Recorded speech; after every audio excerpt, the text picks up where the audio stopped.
Buenos días. Ánimo. Ánimo, ánimo.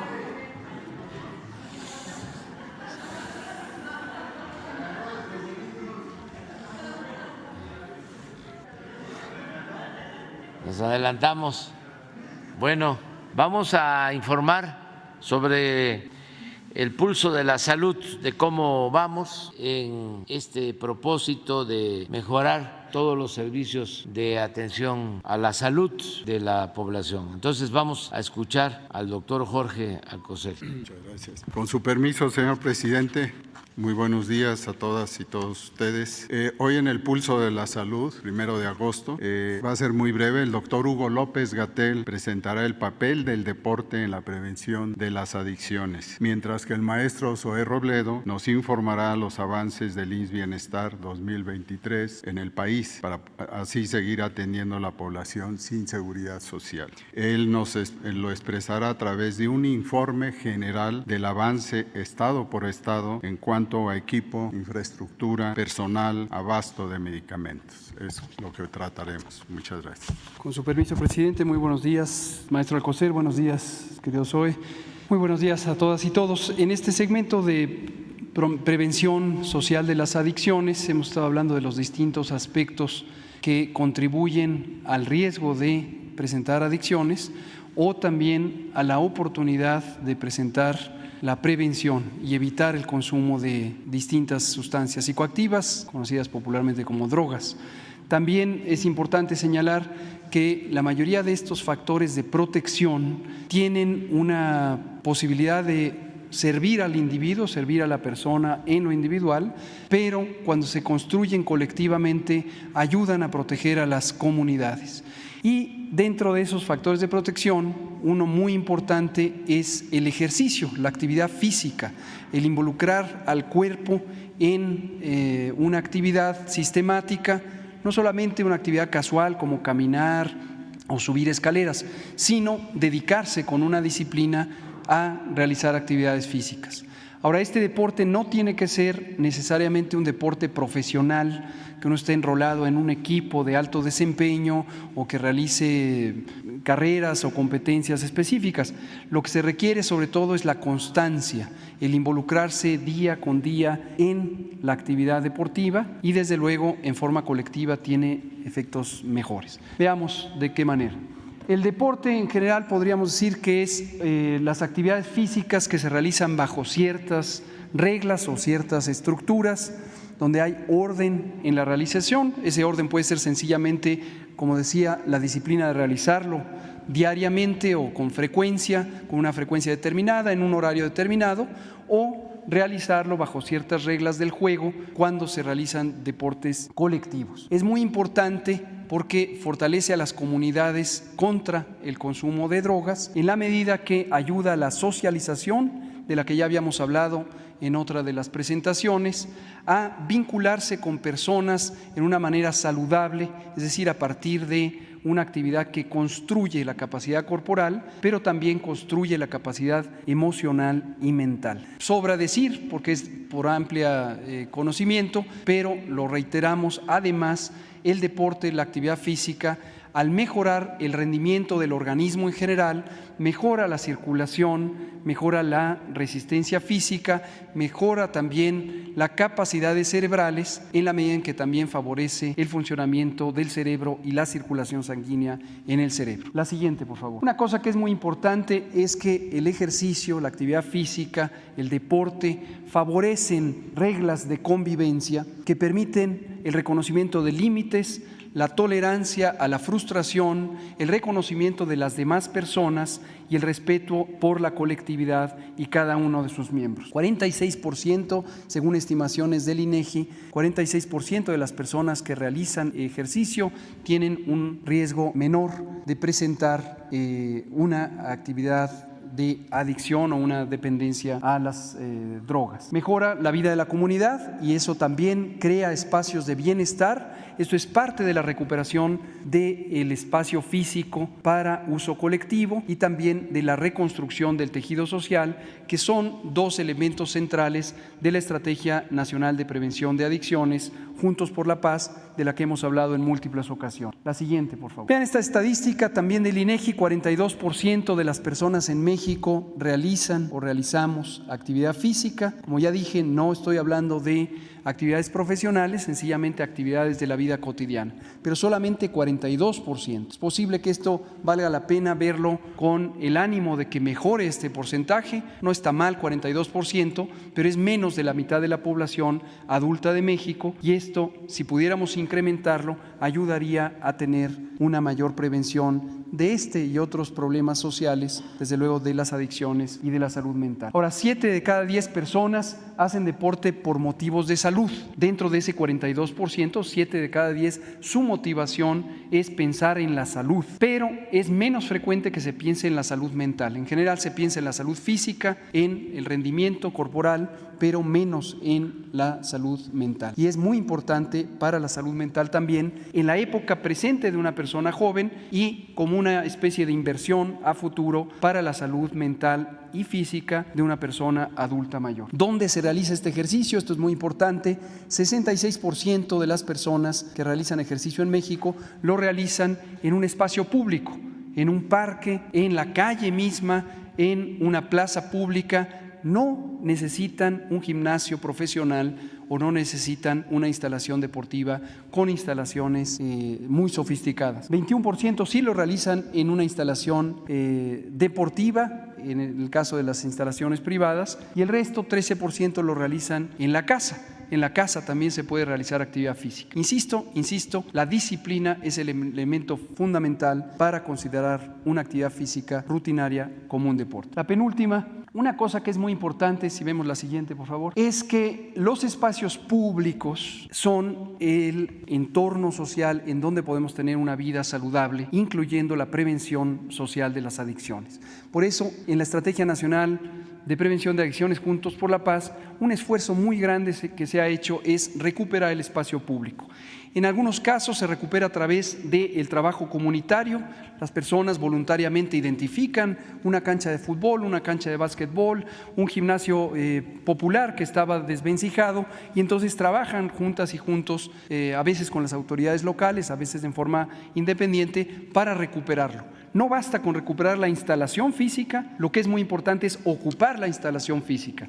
Una instalación física que no se utiliza empezará a desgastarse, empezará a ser utilizada con otros fines diferentes a la recreación saludable, incluyendo la actividad deportiva. Pero también un esfuerzo muy grande lo ha hecho la Secretaría de Desarrollo Territorial y Urbano, Agrario, Territorial y Urbano, SEDATU. La siguiente, por favor, que encabeza el maestro Román Meyer Falcón, y es la recuperación del espacio urbano en forma muy sistemática. Existe el programa de mejoramiento urbano que dirige SEDATU y que ha logrado recuperar extensos elementos del territorio comunitario al servicio de la comunidad.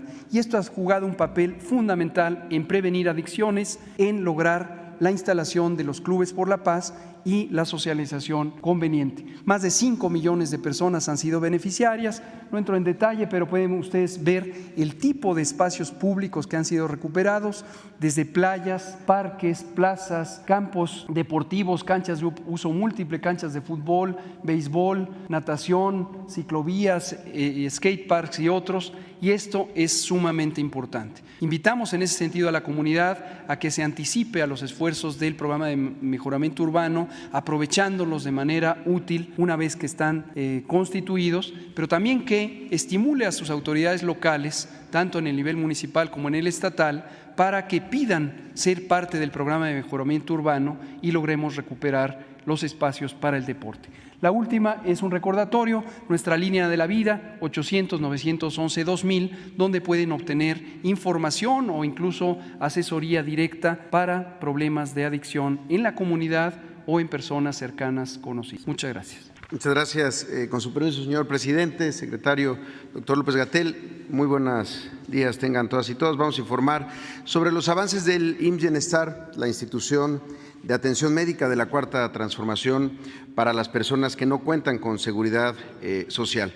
Queremos iniciar el día de hoy comentando que en las 22 entidades que ya han firmado los convenios para ampliar la operación de IMSS Bienestar, en 14 entidades es donde ya se está operando con este nuevo modelo de atención.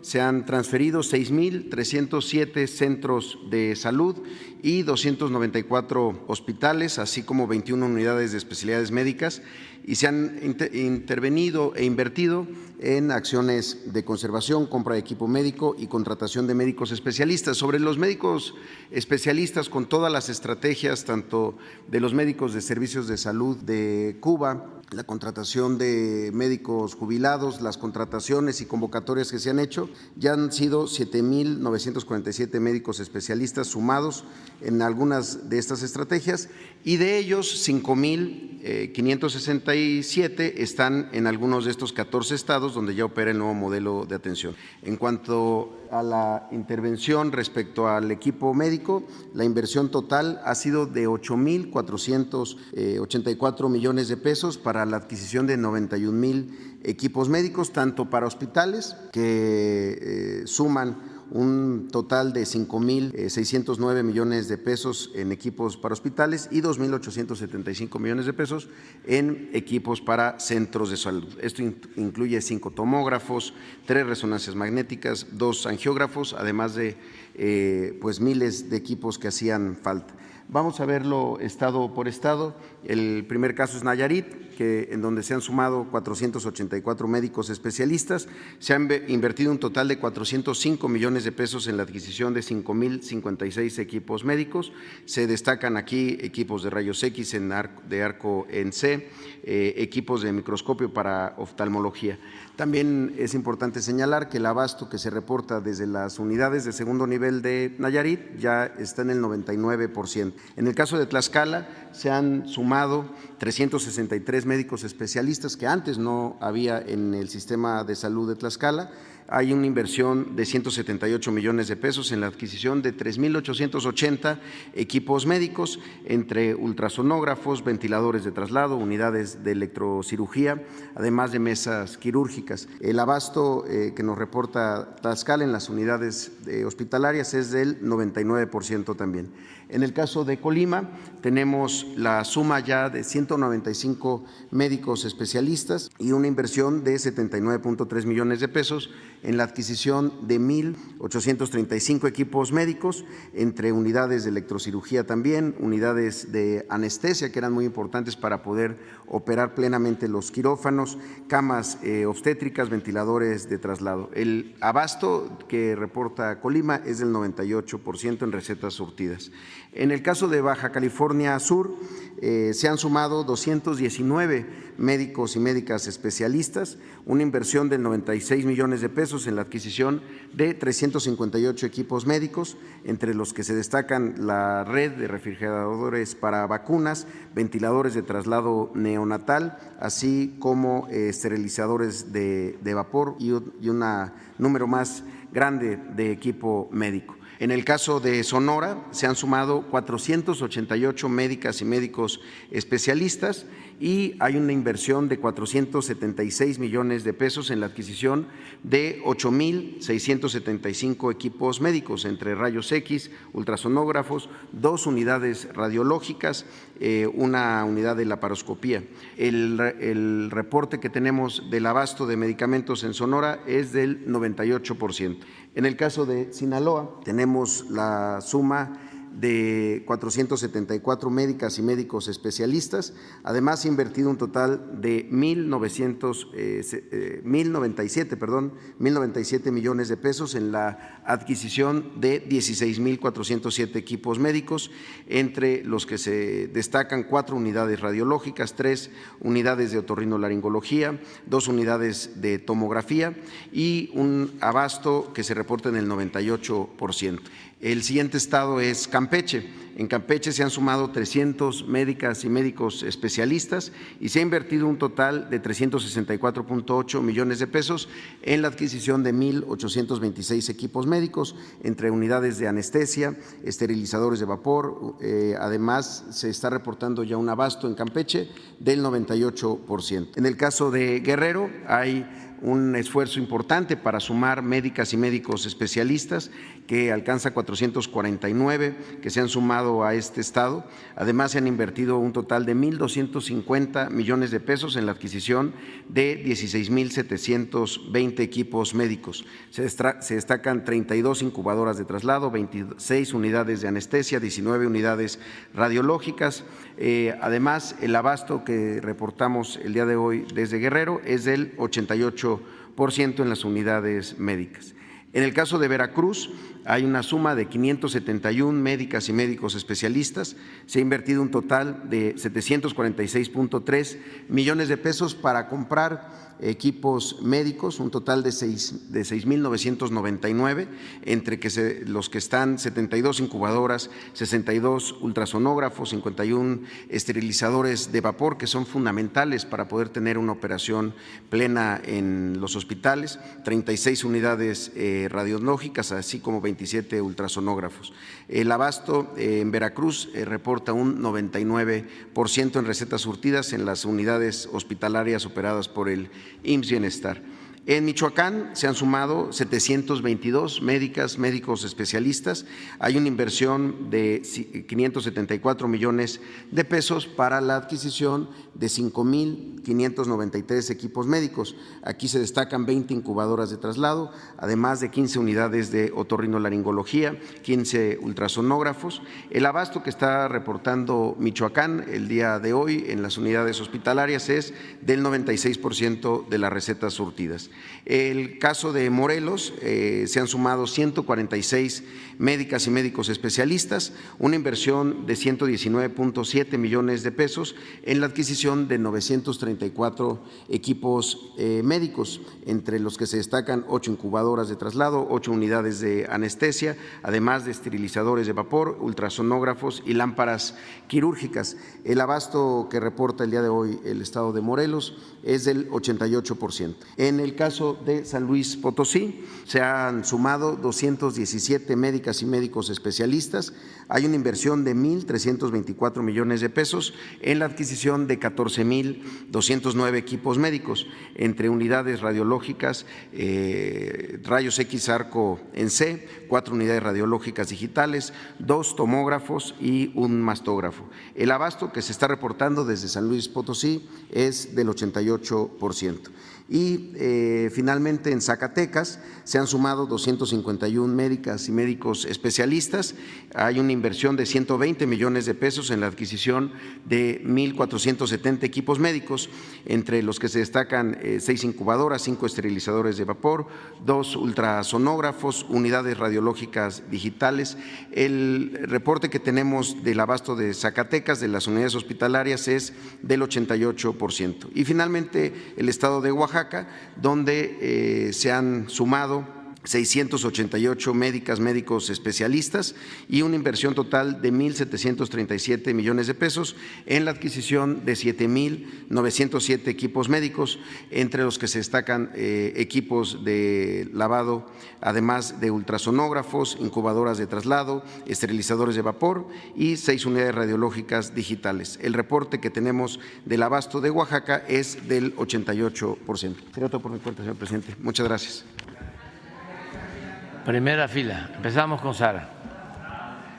Gracias, presidente. Buenos días. Preguntar, ayer llamó mucho la atención un comunicado de la UNAM con referencia al comportamiento de casos de COVID. Reportaba un incremento y recomendaban retomar algunas medidas como el uso de cubrebocas, como el aislamiento en caso de presentar algún síntoma.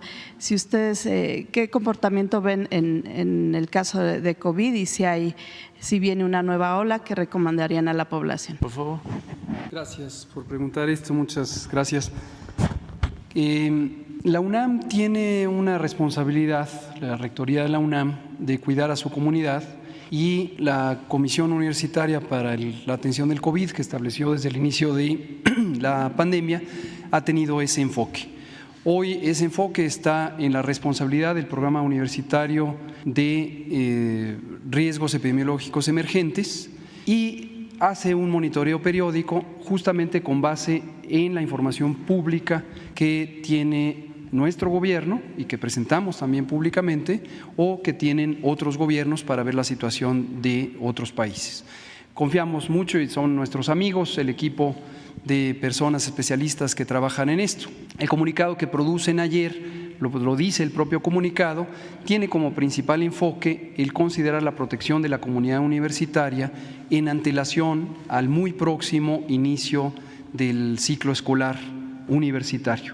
Pero qué bueno que lo pregunta, porque es importante no sobredimensionar, no exagerar la preocupación sobre algo que muy claramente y objetivamente presenta la universidad. Ellos lo que dicen, y coincidimos con su apreciación, la situación está en calma. Lo que observan es que ha habido en algunas semanas recientes un incremento en el número de casos registrados y de casos estimados. ¿Quién ha hecho esa estimación? La Secretaría de Salud Federal. Entonces, efectivamente, ¿qué hemos notado? Estamos en este momento en la semana 30 del año 2023. Durante las semanas 25, 26 y 27 tuvimos un aumento en el número de casos estimados, y estos casos estimados son fundamentalmente los casos que no han requerido hospitalización. Con respecto a la hospitalización, hemos notado que algunas personas que no recibieron esquemas de vacunación completos son quienes pueden estar ocupando camas hospitalarias, pero la ocupación es mínima. El Instituto Mexicano del Seguro Social en todas sus unidades tiene solo 19 personas hospitalizadas por COVID en todo el país. Y el porcentaje de ocupación es menor al 2% en todos los sistemas o subsistemas del Sistema Nacional de Salud, y menor a 0.5% para las personas que pueden estar en las terapias intensivas. Es decir, no hay ninguna situación de alerta, es parte de la variabilidad que puede tener la circulación endémica del virus. Y en otros países, específicamente en Estados Unidos, se han manifestado también estos cambios. Se sabe que hay un acoplamiento epidemiológico, esto quiere decir una relación entre lo que ocurre en Estados Unidos y lo que ocurre en México por razones de proximidad geográfica y movilidad de las personas. En suma, no hay ningún señalamiento de alerta ni de aviso con respecto a COVID-19, sencillamente hay un poco de variación en la intensidad de presentación. Pero termino diciendo, como lo dijimos al presentar el plan de manejo de COVID en el largo plazo, la predicción que hay para todo el hemisferio norte es que durante la temporada fría, que en su momento será octubre, noviembre, diciembre, enero, febrero y hasta marzo, cuando se presenta la temporada de influenza y de más de 350 virus respiratorios, muy probablemente el virus SARS-CoV-2, causante de COVID-19, también tendrá un repunte. Y en ese momento anunciaremos oportunamente el inicio del periodo de vacunación de refuerzo para las personas que tienen condiciones de riesgo, que lo hemos mencionado muchas veces, mayores de 60 años, las personas que tienen enfermedades crónicas y las mujeres embarazadas. Para aquellas personas que no se vacunaron o que no tomaron la tercera dosis, la cuarta, en fin, en ese momento no hay posibilidad de que se vacunen hasta octubre, que es… En este momento no hay necesidad de que se vacunen. Tuvimos en existencia, todavía están operando en los estados y en la Ciudad de México los puestos de vacunación, pero ya no hemos estado haciendo un esfuerzo deliberado por promover esa vacuna para que no quede una impresión equívoca de que este es el momento de acudir a vacunarse. En su momento, en octubre, cuando empiece la vacunación contra influenza, es donde vamos a juntar la logística, la operación de la vacunación contra influenza y la vacunación COVID, como lo habíamos explicado. Si alguien encuentra oportunidad de acudir a alguno de los puestos de vacunación que están activos y no han dejado de estar activos en la Ciudad de México y en las 31 demás entidades federativas, que lo hagan, no hay ningún problema. Y me anticipo a lo que posiblemente sería su siguiente pregunta. ¿Hay necesidad de usar el cubrebocas en este momento? El cubrebocas siempre tiene una utilidad, lo hemos dicho una y otra vez, para reducir la probabilidad de que una persona infectada por cualquier virus respiratorio, incluyendo SARS-CoV-2, pudiera propagarlo a otra persona. No está mal que lo use, no hay ningún problema que lo use, pero tampoco estamos haciendo una recomendación de uso masivo, intensivo en un momento dado, porque obviamente hay que tomar en cuenta que viene toda la temporada invernal y la tolerancia de las personas, la fatiga a la que se pueden encontrar las personas por estar usando el cubrebocas, podría llevarles a que dejen de usarlo justo cuando es más necesario. Entonces, de momento no estamos haciendo ese llamado y una y otra vez hemos explicado con detalle, con claridad, cuál es la utilidad del cubrebocas y cuál es su limitación. Desafortunadamente, a veces en la prensa se insiste en una mentira, que es que no recomendamos el cubrebocas. Nunca ha ocurrido eso, siempre lo hemos recomendado, aclarando los límites de su utilidad. Muchas gracias. Presidente, gracias. Y preguntarle sobre el tema de los libros de texto. Ayer una jueza de la Ciudad de México dio 24 horas a la SEP para cumplir las medidas que concedió a la Unión de Padres de Familia. Yo quiero preguntarle qué amparos hay, cuál es el estatus jurídico que tienen, si hay alguna orden judicial para que no se distribuyan los libros, si hay algún riesgo de que una vez que inicie el ciclo, usted decía hace unos días que no se van a embodegar, pero si hay algún riesgo que por alguna orden judicial estos libros nuevos no lleguen a las aulas. No hay ningún impedimento, los libros van a llegar. Para el reinicio a clases el día 28 de este mes de agosto, que está iniciando, es el regreso a clases. Van a estar ya los libros. No hay ningún juicio de amparo que impida el que se distribuyan los libros. No hay nada que impida eso. Se está planteando que no se distribuyan a las escuelas o a los niños hasta que no se presenten los planes de estudio, pues todavía falta tiempo para la presentación de los planes de estudio. ¿Se presentarían antes los planes de estudio y sí, para cumplir, digamos, ese requisito? Sí, no hay ningún problema.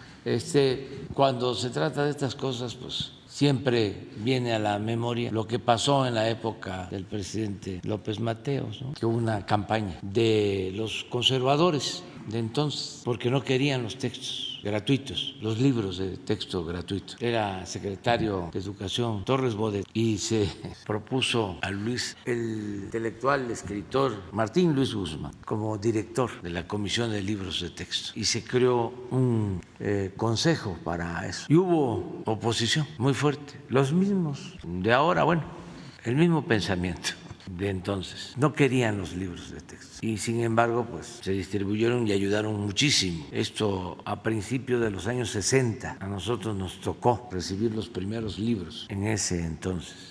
Hay un texto de Torres Bodet explicando sobre esas protestas. A ver si no lo tienes, el texto de Torres Bodet, para que lo suban a las redes. Sí, porque se equivocó el gran filósofo alemán cuando aseguró que la historia no se repite, aunque decía que se repetía solo en su versión caricaturesca. Y sí, se repite la historia, aunque sea en versión caricaturesca. ¿No lo tendrás? Nada más para que quienes quieran conocer la historia de cuándo se decidió entregar los libros de texto gratuitos. Antes los padres tenían que comprar los libros y eran libros pues hechos en función del pensamiento conservador de entonces, y había también el negocio de los que imprimían los libros. Entonces, cuando se decide de que se van a entregar los libros de manera gratuita, libros de texto, se genera un movimiento. Y van a encontrar también que hay lugares en donde se protesta.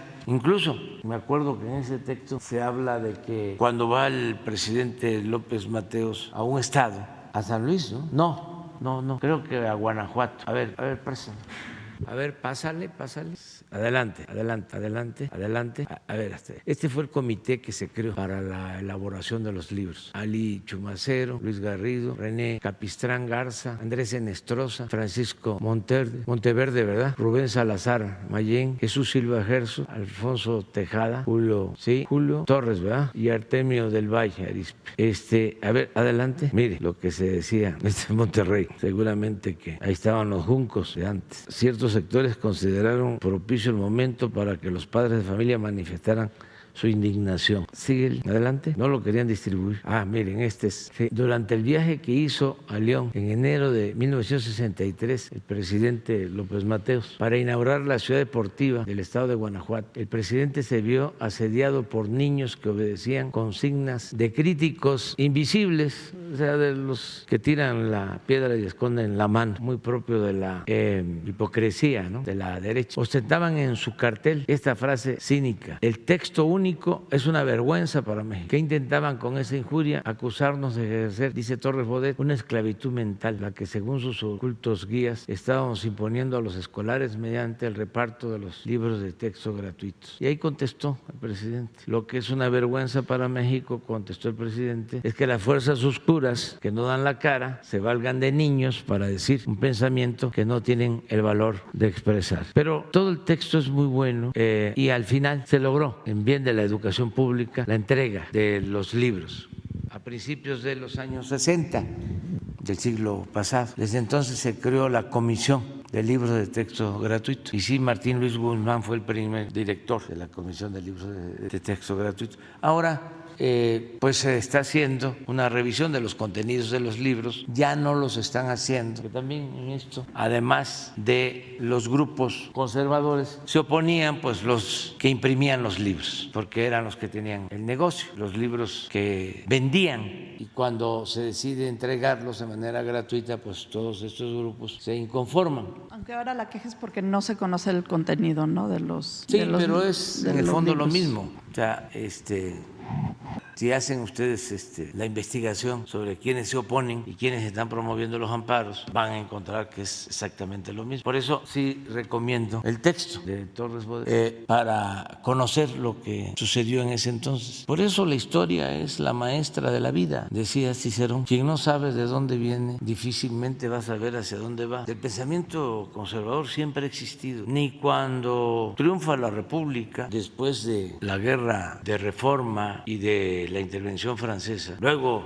de que se restaura nuestra república, es un gran triunfo. Se pensaba que ya había desaparecido el conservadurismo. No, siguió existiendo, se mantuvo durante el periodo del presidente Juárez, durante la República restaurada y del presidente Lerdo, y todavía con Porfirio Díaz hubo un movimiento liberal. Todos los gobernadores de aquella época, la mayoría, eran liberales, incluso masones, pero poco a poco fue avanzando el movimiento conservador de nuevo, hasta que el porfiriato se volvió completamente un movimiento conservador, contrario al pueblo, a las libertades, al grado de que resucitó, se restableció la esclavitud en el país y fue un periodo de auge del pensamiento conservador. Por eso la revolución. Sin embargo, después de la revolución continuó el pensamiento conservador. Aquí estamos hablando de la época de auge del movimiento revolucionario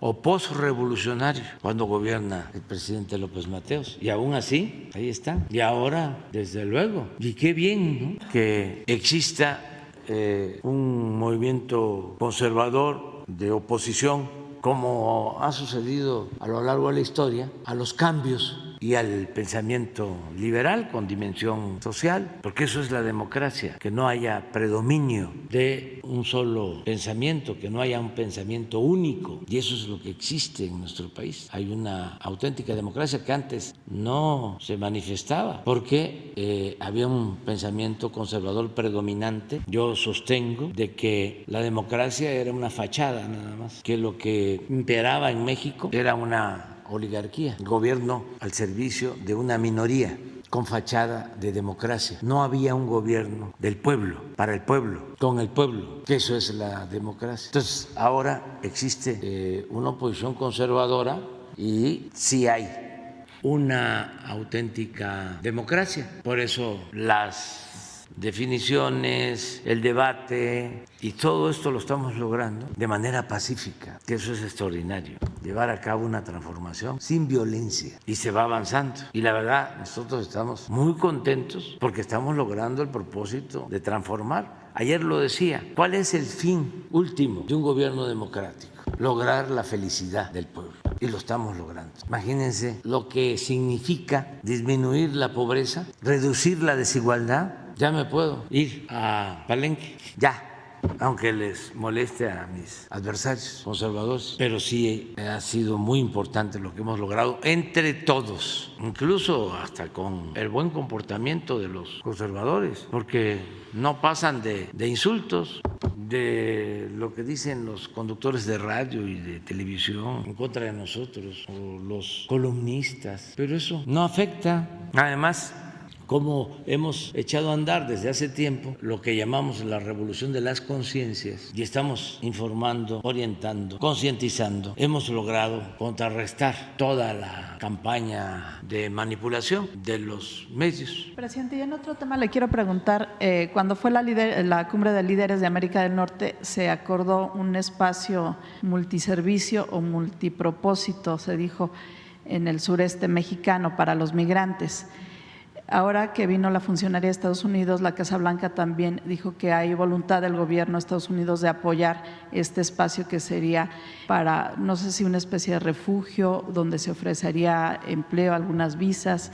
Si nos puede dar más información en dónde sería, se había dicho que era en Chiapas, pero dónde concretamente se construiría o si ya serían instalaciones ya hechas, con qué inversión. Si los migrantes tendrían la posibilidad de albergarse ahí o sería un espacio nada más de servicios, y para cuándo estaría ya funcionando. Bueno, lo está viendo la secretaria de Relaciones Exteriores, Alicia Bárcena. Va a ir a Chiapas en esta semana, tengo entendido, porque lo que se busca es que puedan haber opciones de trabajo, de capacitación para migrantes y al mismo tiempo que puedan hacer sus trámites para llegar a Estados Unidos, los que lo deseen, en especial de 4 países: Haití, Venezuela, Colombia y Cuba, pueblos hermanos. Estados Unidos ya estableció un mecanismo para hacer trámites y lograr ingresar a ese país de manera legal. Eso no existía anteriormente, eso hay que reconocerlo. Es un planteamiento del presidente Biden para que el flujo migratorio se llevara a cabo de manera legal, que la gente no tenga que hacer la travesía con todos los riesgos que implica, violación de sus derechos humanos, y que puedan en embajadas de Estados Unidos, en consulados de Estados Unidos, hacer sus trámites. Es decir, en este espacio estarían autoridades de Estados Unidos. No. ¿Para esos trámites? No. Podrían estar consulados móviles para los que no han hecho sus trámites y que están aquí en la República Mexicana, en el sureste. Sería en Tapachula, el Se centro. está viendo cuál es la mejor opción, pero no solo es el trámite, sino lo que se plantea es que haya, desde luego que eso lo estamos ofreciendo, albergues, alimentación, atención médica, cuidado y también oportunidades de trabajo, porque ahora nuestro país tiene posibilidad para que se puedan ofrecer empleos.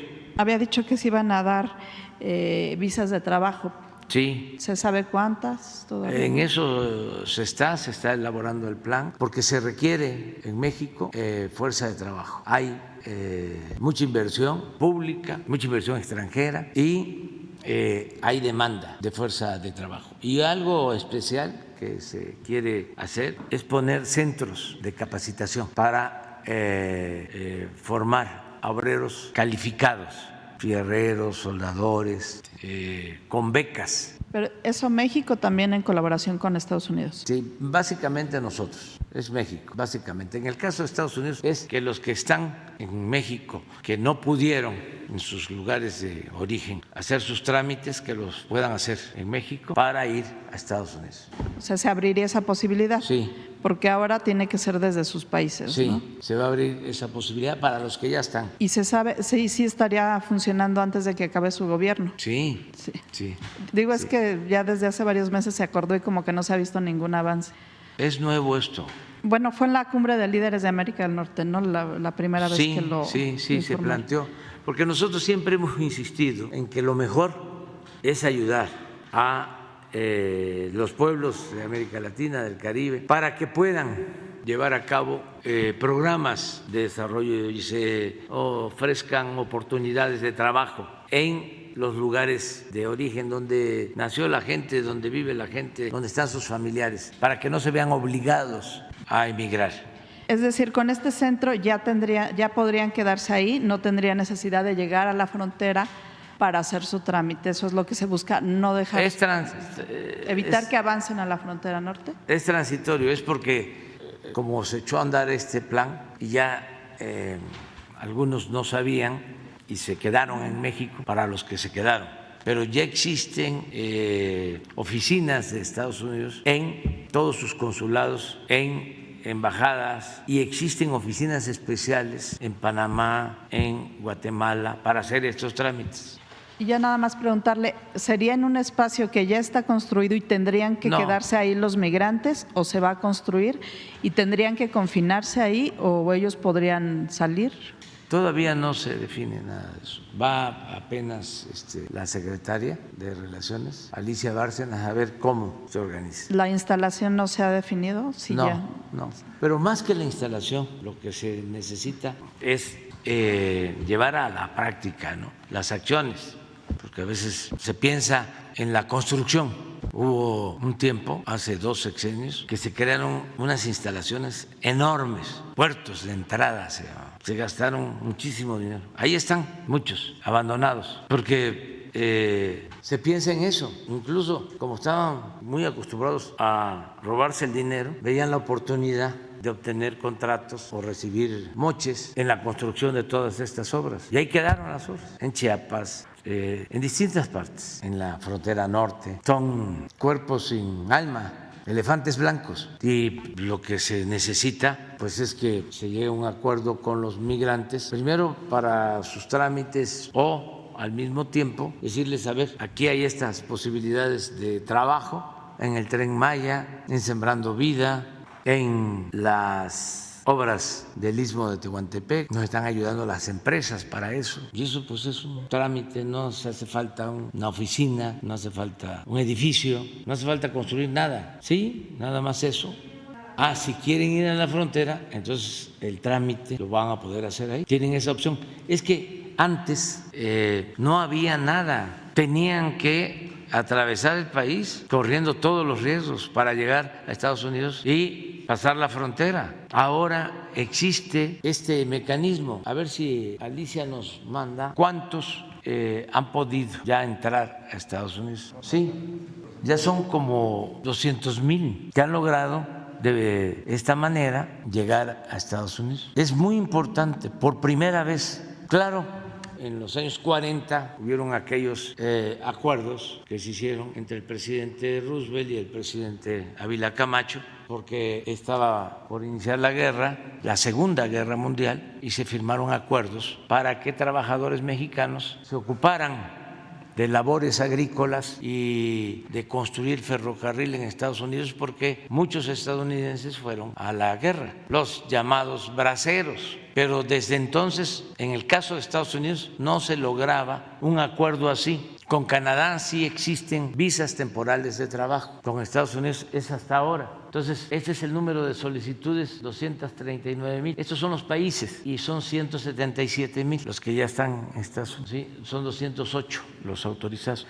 Entonces, de estas nacionalidades, hermanos nuestros, cubanos, haitianos, nicaragüenses, venezolanos, están en el sureste, están en México. Entonces, se va a buscar la forma de que puedan hacer sus trámites, y si ya se encariñaron con nuestro país, porque suele pasar eso, y quieren trabajar aquí y quieren capacitarse aquí, van a tener esa posibilidad. Se habla de que serían más o menos $800,000 de inversión, ¿esto es correcto? Y si se involucraría también a la ONU, sí, a la ACNUR en este proyecto. Sí, hay una organización de derechos humanos que está participando también en este plan, una organización internacional de derechos humanos. ¿Qué es la Organización para los Refugiados, la ACNUR? Sí, la de refugiados. ¿Y la inversión sería de Estados Unidos o también habría inversión de México y de Canadá? Pues de los dos países. ¿Se tiene algún monto? No.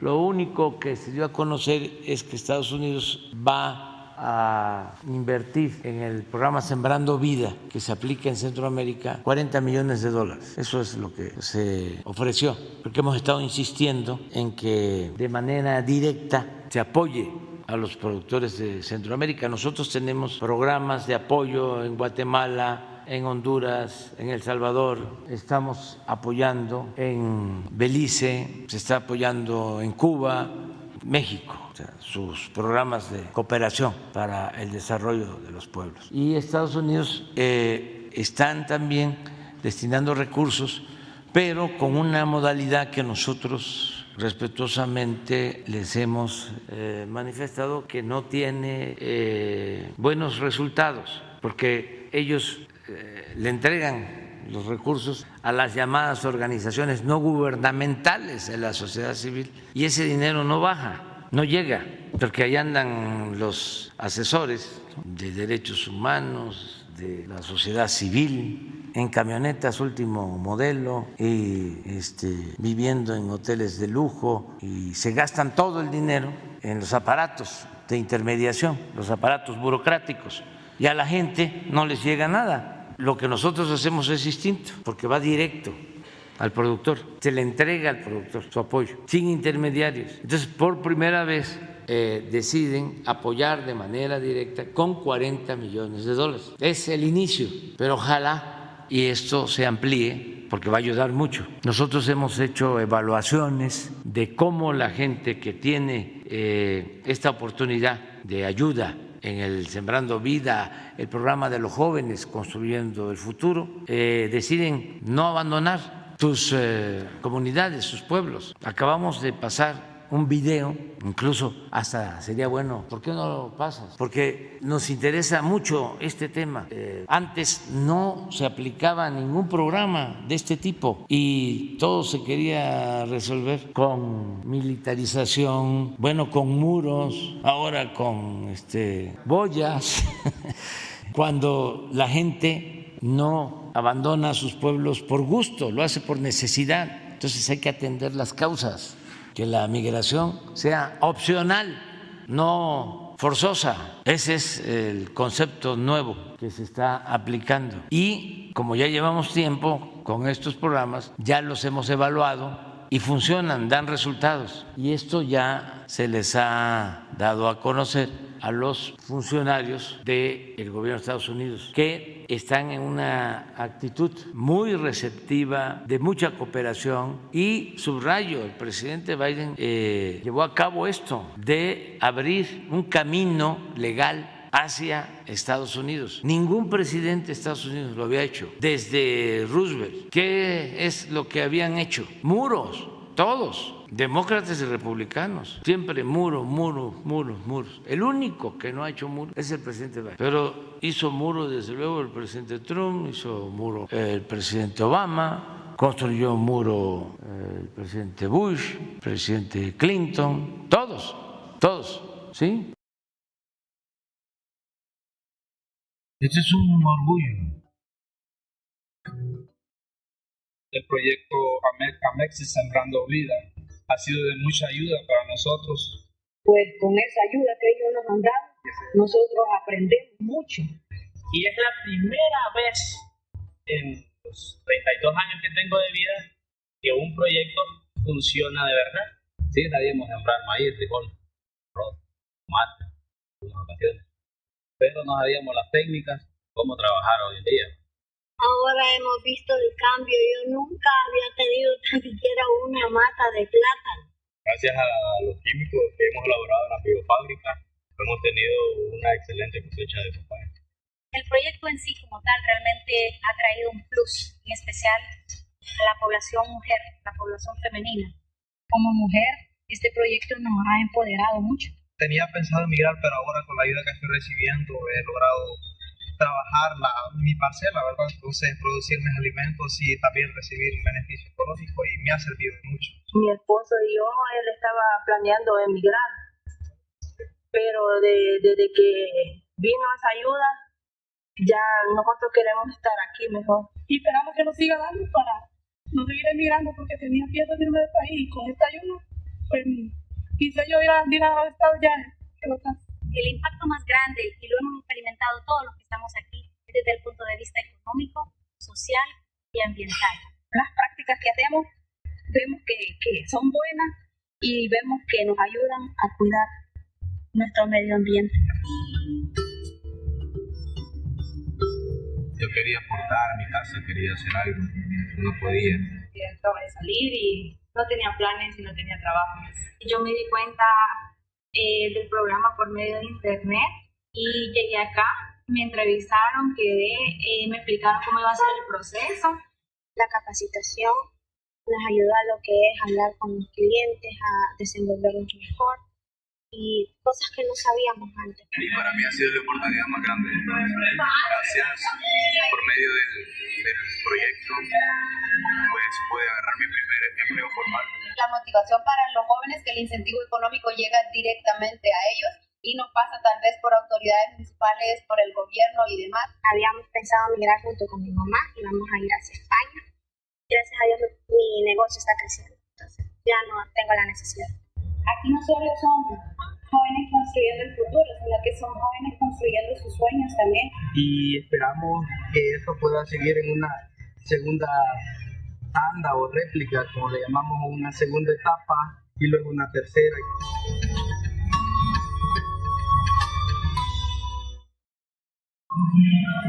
Esto es lo que hacemos. Y es una inversión de más de 100 millones de dólares. Entonces, ¿fecha aproximada para estos centros del sureste? Ya, yo pienso que pues en unos 2, 3 meses ya vamos a informar sobre los avances, pero ya se está trabajando. Ya están incrementando la altura de las joyas. Parece que ellos invadían un predio de un matrimonio de origen mexicano. ¿Hay alguna información que les han dado? ¿Incrementan estas medidas? Pues es una demanda de respeto, ¿no?, a nuestra soberanía y a los acuerdos internacionales, porque sí es una violación a nuestra soberanía. Es un acto publicitario, propagandístico del gobernador de Texas. No se inscribe en la política de buena vecindad que debe prevalecer entre nuestros pueblos, entre nuestros países. Él está actuando de manera politiquera, está queriendo quedar bien con ciertos sectores de ciudadanos estadounidenses que no poseen toda la información de lo que realmente significa la migración y que tienen pues una idea errónea de lo que por necesidad tienen que llevar a cabo los migrantes. Además, se les olvidan muchas cosas, ¿no? Primero, el humanismo, la fraternidad universal. Segundo, que en la Biblia, en los evangelios, porque muchos opositores a la migración son evangélicos, cristianos, católicos. Bueno,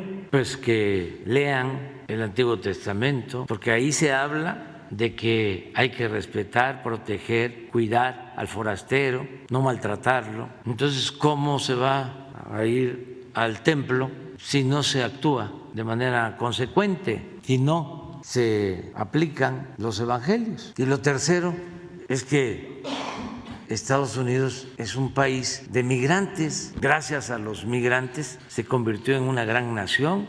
Puede ser que esos opositores, sus padres, sus abuelos, han llegado a Estados Unidos. Si se trata de Texas, la mayoría son de origen mexicano, la mayoría de los que viven en Texas. Por eso los apellidos Garza y González y Rodríguez y otros apellidos que estoy queriendo recordar, incluso Sada, Garza muchísimo, González muchísimo, Rodríguez, García.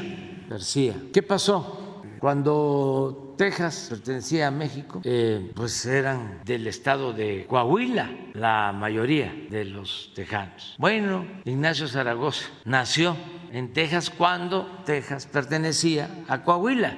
¿Y qué ciudades son las más antiguas de Texas? Pues las ciudades mexicanas, El Paso, Laredo, Brownsville menos, pero Houston no existía. Esa ciudad se creó después de la guerra del 47. La fundaron unos neoyorquinos, pero las ciudades más antiguas mexicanas. Por eso, ¿qué sucede? Bueno, el límite estaba en el norte, límite territorial, en el río Nieves, arriba. Cuando primero se independiza Texas y luego se anexa a Estados Unidos, que pertenecía a México, como en 1830, 34, a ver si nos dan el dato especial, 32. Y luego, ese es Texas. Y luego viene la guerra del 47, nos declaran la guerra de manera injusta y se da el gran zarpazo y nos quitan California y 9 estados de la Unión Americana. Entonces ya la frontera se mueve y ya no es el río Nieves, sino ya es el río Bravo.